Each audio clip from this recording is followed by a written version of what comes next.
ಸರ್ಕಾರ ವಿದ್ಯುತ್ ಉಳಿತಾಯಕ್ಕೆ ಹೆಚ್ಚಿನ ಒತ್ತು ನೀಡುತ್ತಿದ್ದು, ಸಾರ್ವಜನಿಕ ಹಣವನ್ನು ಸಮರ್ಪಕವಾಗಿ ಬಳಸುವಂತೆ ನಿರಂತರವಾಗಿ ಸೂಚನೆ ನೀಡುತ್ತಿರುವ ನಡುವೆಯೇ ಬೈಲಹೊಂಗಲ ನಗರದಲ್ಲಿ ಹಗಲಿನ ವೇಳೆಯಲ್ಲಿಯೇ ಬೀದಿ ದೀಪಗಳು ಹೊತ್ತು ಉರಿಯುತ್ತಿರುವುದು ಸಾರ್ವಜನಿಕರ ಆಕ್ರೋಶಕ್ಕೆ ಕಾರಣವಾಗಿದೆ. ನಗರದ ಮೃತ್ಯುಂಜಯ ನಗರ ಪ್ರದೇಶದಲ್ಲಿ ಗುರುವಾರ ಮಧ್ಯಾಹ್ನ ಸುಮಾರು 1 ಗಂಟೆಯಾದರೂ ಬೀದಿ ದೀಪಗಳು ಆರದೆ ಬೆಳಗುತ್ತಿದ್ದು ಕಂಡುಬಂದಿವೆ. ಇದರಿಂದ ವಿದ್ಯುತ್ ವ್ಯರ್ಥವಾಗುವುದಲ್ಲದೆ ನಗರಸಭೆ ನಿರ್ವಹಣಾ ವ್ಯವಸ್ಥೆಯ ಮೇಲೂ ಪ್ರಶ್ನೆಗಳು ಮೂಡಿವೆ.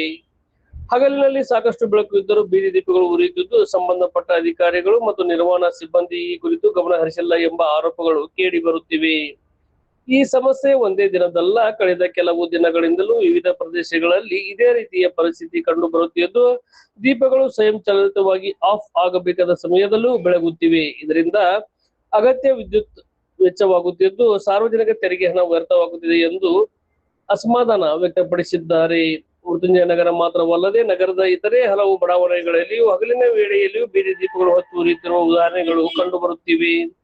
ಒಂದು ಕಡೆ ಸರ್ಕಾರ ವಿದ್ಯುತ್ ಉಳಿತಾಯದ ಬಗ್ಗೆ ಜಾಗೃತಿ ಮೂಡಿಸುತ್ತಿದ್ದರೆ, ಮತ್ತೊಂದು ಕಡೆ ನಗರಸಭೆಯ ನಿರ್ಲಕ್ಷ್ಯದಿಂದ ವಿದ್ಯುತ್ ವ್ಯರ್ಥವಾಗುತ್ತಿದೆ. ಇಂಥ ಸಮಸ್ಯೆಗಳನ್ನು ತಕ್ಷಣ ಸರಿಪಡಿಸಿ ಸಾರ್ವಜನಿಕ ಹಣದ ದುರ್ಬಳಕೆಯನ್ನು ತಡೆಯಬೇಕು ಎಂದು ಸ್ಥಳೀಯರು ಆಗ್ರಹಿಸಿದ್ದಾರೆ.